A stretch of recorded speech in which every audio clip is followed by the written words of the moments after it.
ভগবান হিসাবে মানা হয়, তার জন্য পুজো টুজো দিয়ে ছাড়া হলো আজকে। কোথায় ছাড়লেন, কোথায়? গঙ্গা সদর ঘাটে। কেমন লাগছে? খুব ভালো লাগছে।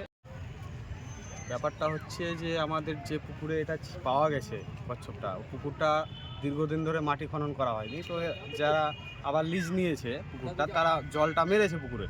আর এমনিতেই পুকুরটা হচ্ছে একটা মন্দিরের, রাধা গোবিন্দ মন্দিরের পুকুর, ওখানেই সব পুজো টুজো হয়।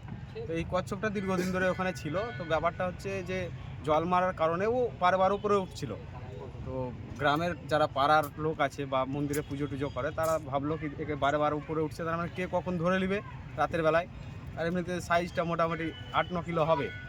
তো পাড়ার লোক ডিসাইড করলো কি ওটাকে ধরে গঙ্গাতে পুজো টুজো দিয়ে রিলিজ করে দেওয়া হবে। আর এমনিতে এইটা বিরল প্রাণী, এখন প্রায় বিলুপ্ত হয়ে যাচ্ছে দিনের দিন।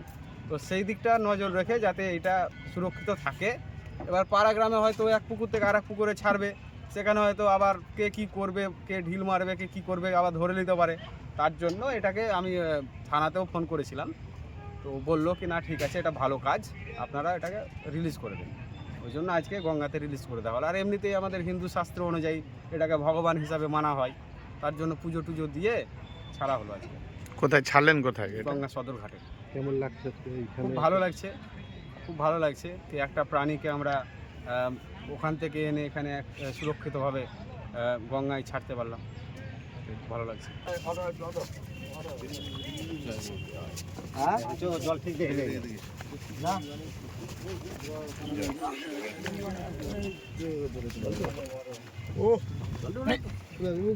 ও ঠিক চলে যাবে, টোটালি শাস্তি। হ্যাঁ, ওতে নেমে গেল, ওই চলে গেল, বাস হয়ে গেল, শেষ।